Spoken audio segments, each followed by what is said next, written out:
Hello and welcome to Headliner. In this video we're going to have a look at how Genelec's GLM 4.1 software can transform your environment into a studio. So we're going to calibrate our 8341As. We're going to install this Genelec adapter, GLM adapter. We've got a calibration mic here to analyse our mix position. So what we're basically doing is turning not the most ideal of environments. I'm kind of stuck in an alcove at the side of my bedroom. It's not ideal. There's a lot of reflections. The bottom end is certainly not smooth, so there's spikes as a result of this. There's also a hole as well, so it would be nice to see that on a graph. It'd be nice to get it resolved and get these speakers sounding like a proper mix room.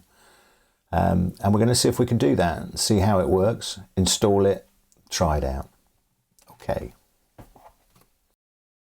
So this is the back of the 8341A, and we have a number of dip switches here for manual setup. The only one I'm really interested in is once I've set my speakers up, I want them to retain that information. So there's a little stored button there. That means whatever setup that the software dictates, then we can store it within the unit itself. So every time you turn it on, it'll be set up correctly, and you won't need to keep plugging the software in. So that saves a USB port, and it saves a little bit of space on the desk. So we're going to plug this up. As you can see, there's a couple of Ethernet ports here, RJ45s. So you can daisy chain the Genelec control unit to the speakers, so you don't have to go to each speaker individually. You can go to one first, then daisy chain onto the next, and likewise if you're using a multi-speaker system, just daisy chain around them. So I'll just quickly plug this in then, hopefully it'll just reach, and I'll spin it round and plug it back in. So we've got the analog in, and then we've got our RJ45, there we go. So essentially that's ready to go. So I'll just spin that round and upright it, face it forward. So over here we've got the little control unit. That's a simple Ethernet out, or RJ45 out to each of the speakers. There's a little mic port there and simple USB. So it's powered via USB straight into your, in this case, my Mac. Okay, cool. Right, let's go find the software and fire it up and set it up. Let's see if I can find this email. Okay, so we've got GLM 4 software download email here. So all you do is you log onto their website, create an account. They'll then email you a link to the current GLM software version, which you can download. And that gives you a download. So here we go. 4.11. I think there might even be a newer version of this, but we'll check that in a second.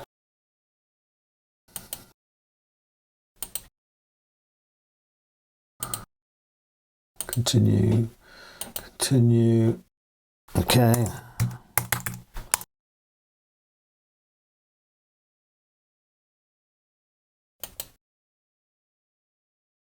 Successfully installed.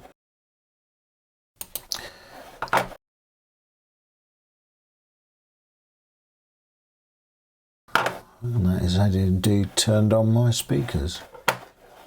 Now bear in mind I've already done this once before, but that's how quick and easy it was. Calibration bypassed, okay. So I can now calibrate, start calibration. The system will sweep all loudspeakers, place your microphone in the primary mix position at ear height. So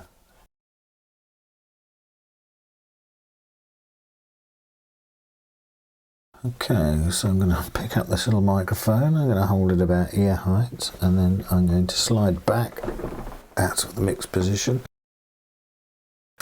hold it in place, and start the calibration.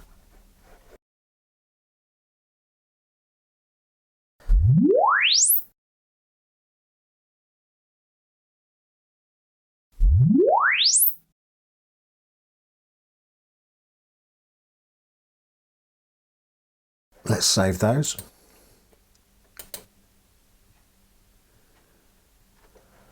Superb. And that's it. That's simple. And we'll just have a look at those.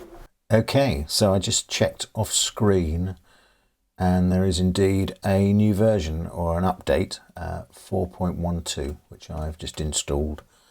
So, right, let's check what we did earlier. So these are basically a graphical representation of the analysis. Okay, so the actual measurement of the original room is the red one. The correction that you've applied is the blue one, and then the resulting frequency response is your green line. Now, as we can see, there's quite a few issues here. There's a bit of a hole here, just above 200 hertz rather. And there was a number of spikes. There's also a little bit of a hole at 100 as well. However, there are also a couple of little issues up here. But the trick really is to keep it as close to the zero line as possible. You know, we could go, we've got a number of notch filters here, as we can see. You know, I'll just quickly show you, there's a number of shells. There's very little additive here for phase reasons, obviously, but you do have a high and low shelf, and 1+ notch, if you like, that you can move stuff up with. And we've done that kind of, let's have a look at that one. That's 261. So if I increase that further, that is a +1. You can just see that rising, and that's about as high as we can get that. I could actually try just increasing that Q a little bit. Okay, well, that's going back down. We'll try that. No, it makes a huge, horrible difference. But anyway, yes, so as you can see, that is about as good as we're going to get it. There's very little in terms of plus notching. Most of it, for obvious phase reasons, is going to be notch filters, takes things out, and obviously the corresponding cues accordingly. So we've got a little one here. We could, for example, that is just short of 2K, so let's go find him. He's around here, some 1.8, that's it there. Okay, so that's pretty much where we're at. I could just adjust that slightly. I could alter that Q. It's pretty wide, that. We can see if that makes any difference.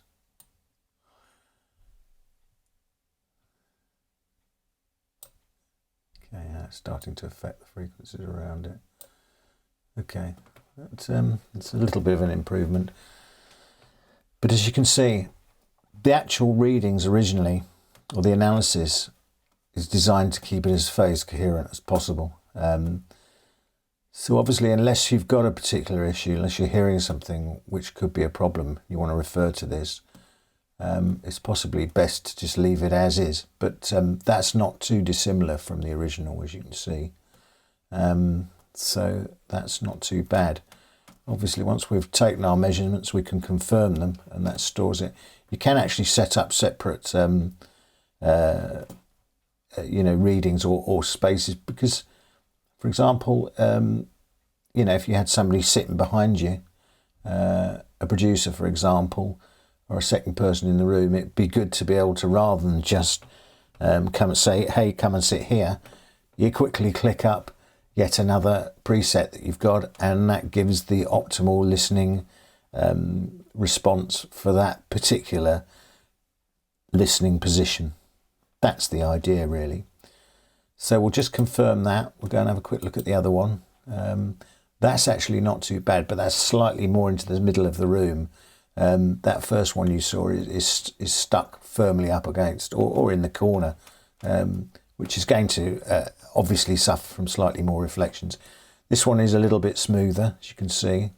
Yeah, not too bad at all. As I say, it's a little hole there, but you know, it's not disastrous. Again, we could look at that, which is, I believe, 80 Hertz. Let's go and see where that is. Oh, 81, my apologies. There we go. For example, and just reduce that further, see if that alters.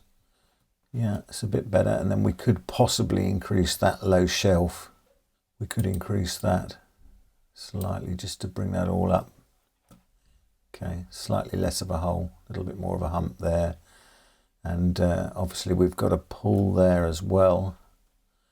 And that's at 41. So we could, for example, just alter and see if we can change the Q of that a bit. There we go. So you can see where we're coming from here. So again, confirm that, once you're happy.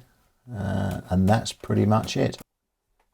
Okay, I hope that gave you a bit of an insight into how the GLM software works. It's quite interesting because I'm thinking about putting some baffles on my wall to kind of deaden the sound and stop things reflecting so badly. That way I can reanalyze it, check the results, see what works, even find out where's the best position to put these. So I've got some old plywood in the cellar. I'm going to chop some holes in it, put some Hessian around it, pad it a bit, and see what happens. So that's going to be quite interesting. And that's really the purpose of analysing your room. It's to find out where the problems are, and obviously with the GLM you can also correct them.